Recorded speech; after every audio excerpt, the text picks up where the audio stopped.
शब्द। तुझे भरोसा नहीं ना, तो फिर जा अपने कमरे में जाकर देख। तेरे पलंग के नीचे तुझे तेरी माँ की हड्डियां मिलेंगी। प्रभात दौड़कर अपने कमरे में जाता है और अपने पलंग के नीचे देखता है। वहां पर सचमुच एक कंकाल पड़ा हुआ था और उसके शरीर पर जो कपड़े थे वो प्रभात की माँ के थे। क्या बात है, आज तो आप सुबह से ही बहुत बिजी हैं। ऐसा क्या लिख रहे हैं? बस एक फैमिली की कहानी लिख रहा था। जैसे हमारी फैमिली है ना, तुम, माँ और मैं, लेकिन थोड़े अलग तरीके से, क्योंकि ये कहानी हॉरर है और इसमें जो आदमी है ना, मैंने उसकी बीवी को मार दिया है। मतलब कहानी में ऐसा लिखा है। और जानती हो, उसके बाद जो बीवी है ना, वो एक बुरी आत्मा बन जाती है। क्या बेटा, इस तरह की डरावनी कहानियाँ क्यों लिखता है तू? जानता है ना, हम जो सोचते हैं, जो लिखते हैं, हमारा दिमाग पूरा दिन वैसा ही होता रहता है। माँ, परेशान होने वाली क्या बात है? राइटर हूँ मैं, मेरा तो काम है कहानियाँ लिखना। और वैसे भी ये सिर्फ एक कहानी है माँ, कोई सच नहीं है। उसके बाद कुछ दिन बीत जाते हैं। एक रात प्रभात को अपने ऑफिस से लौटने में देरी हो जाती है। रात के लगभग 12 बजे हुए थे।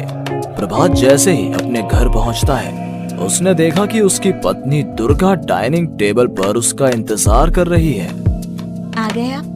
कब से आपका इंतजार कर रही थी। देखिए ना, खाना भी ठंडा हो गया है।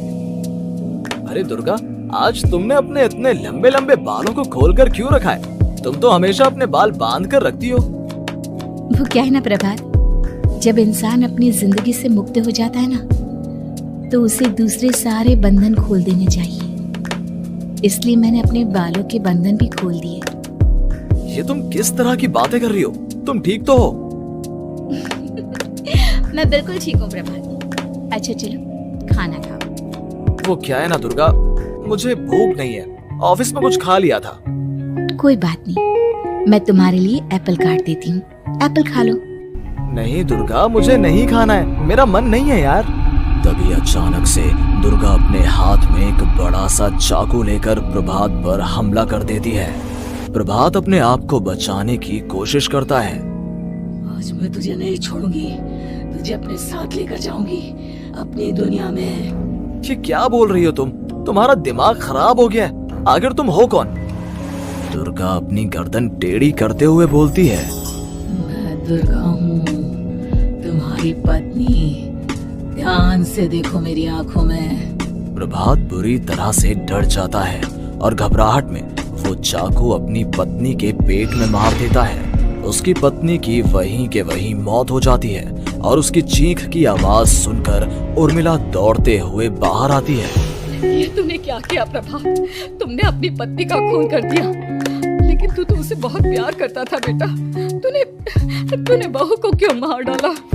माँ, ये आपकी बहू नहीं थी, इसके अंदर कोई बुरी आत्मा घुसाई थी। मैं नहीं जानता ये सब कैसे हो गया, लेकिन वो मुझ पर हमला कर रही थी, मुझे मारने की कोशिश कर रही थी।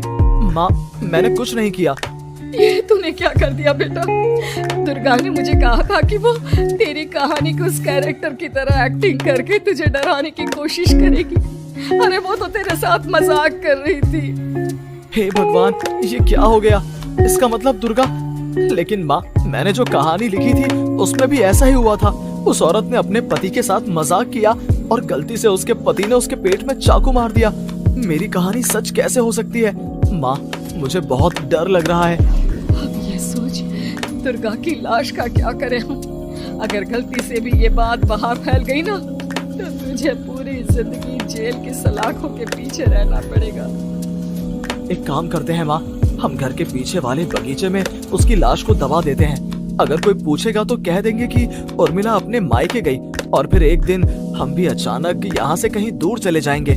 कोई नहीं आएगा हमें पूछने, कोई नहीं आएगा माँ, बाद में जो होगा हम देख लेंगे। प्रभात अपनी माँ उर्मिला की मदद से दुर्गा की लाश को अपने घर के बगीचे में गाड़ देता है। कुछ दिन तो ऐसे ही बीत जाते हैं, लेकिन एक दिन अचानक रसोई से आ रही कुछ आवाजें सुनकर प्रभात की नींद खुलती है। प्रभात ने देखा कि वहां पर एक लंबे बालों वाली औरत दूसरी तरफ चेहरा करके खड़ी हुई थी। कौन है? कौन है वहां पर? अरे कौन हो तुम? मैं दुर्गा हूँ प्रभात। क्या हुआ? मुझसे इस तरह के सवाल क्यों कर रहे हो तुम? तुम दुर्गा नहीं हो सकती। दुर्गा तो प्रभात, मैं तुम्हारी पत्नी हूँ, तुम मुझे कैसे भूल सकते हो? 4 दिन के लिए मायके क्या चली गई, तुम तो मुझे भूल ही गए। अब अगली बार ना मैं कहीं नहीं जाऊंगी। पता चला तुमने तो मुझे पहचानने से ही इनकार कर दिया। नहीं, तुम दुर्गा नहीं हो सकती। तुम दुर्गा हो ही नहीं सकती। मैं जानता हूँ ये सब क्या हो रहा है। मैंने अपनी कहानी में लिखा था कि उस आदमी की पत्नी की मौत के बाद एक बुरी आत्मा उसका रूप लेकर उसके घर में आ जाती है। तुम वही हो ना? और अचानक से खूबसूरत दुर्गा का चेहरा काला पड़ जाता है। उसकी आंखें लाल हो जाती हैं और पूरे शरीर पर बाल, लंबे नुकीले नाखून, उसके दोनों पैर उल्टे हो जाते हैं और बेहद डरावनी आवाज में वो चिल्ला कर कहती है, बुरी आत्मा, मेरा खून करके मुझे अपने ही घर में गाड़ कर तू मुझे बुरी आत्मा कह रहा है। मैं तुझे छोड़ूंगी नहीं। और अचानक से प्रभात के घर में बेहद डरावनी आवाजें गूंजने लगती हैं। घर में चारों तरफ बहुत सारी बुरी आत्माएं नजर आने लगती हैं। प्रभात घबरा कर अपनी माँ को आवाज देता है, माँ कहाँ है आप? जल्दी आइए माँ, देखिए ना ये सब क्या हो रहा है। प्रभात ने देखा कि अचानक से उसकी माँ कमरे से दौड़ कर आती है। क्या हुआ प्रभात? और ये लोग कौन है? इन सब की गर्दन टेढ़ी क्यों है? इनके बाल खुले हुए। प्रभात, ये सब लोग तो मुझे मरे हुए नजर आ रहे हैं। हाँ माँ, ये सब लोग मरे हुए ही हैं और ये ठीक वैसा ही हो रहा है जैसा मेरी कहानी में हुआ था। लेकिन मेरी कहानी के हिसाब से तो आप भी। अचानक से उर्मिला का रूप बदल जाता है। वो भी एक डरावने साए की तरह बन जाती है और बेहद डरावनी आवाज में चिल्ला चिल्ला कर कहती है, मर गई तेरी माँ। जानता है, कल रात जब तू सो रहा था ना, तो मैंने उसके शरीर का सारा खून पी लिया। अब बस हड्डियां बची है उसके शरीर में। नहीं, ऐसा नहीं हो सकता। ऐसा बिल्कुल नहीं हो सकता। मेरी माँ नहीं मर सकती।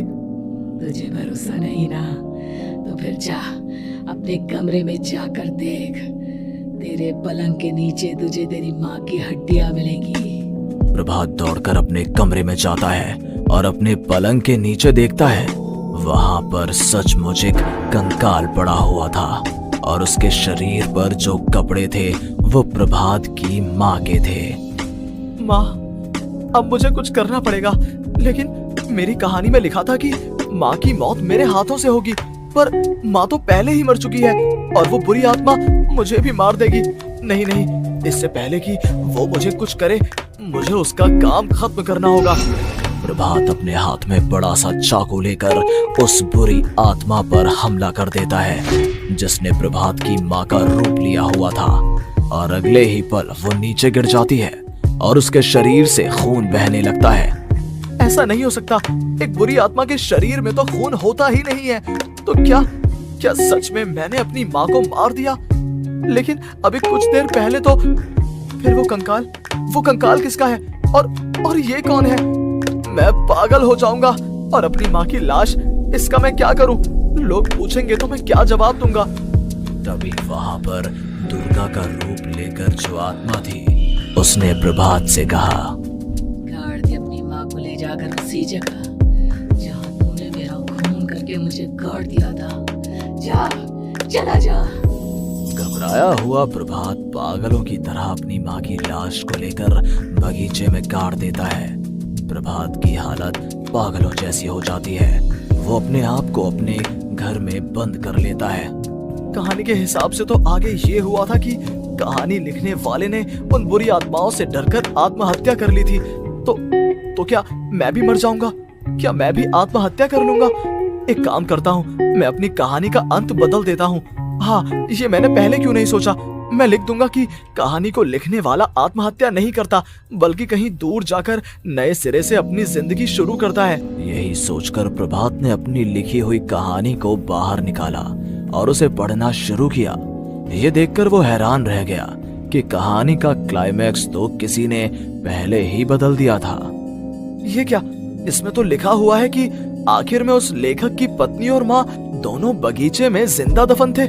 बुरी आत्माओं ने उनको कैद करके रखा था और वो लेखक अपनी माँ और पत्नी दोनों को जिंदा बाहर निकाल लेता है। लेकिन ये सब लिख किसने दिया? प्रभात दौड़कर बगीचे में जाता है और वहां पर खुदाई करना शुरू कर देता है।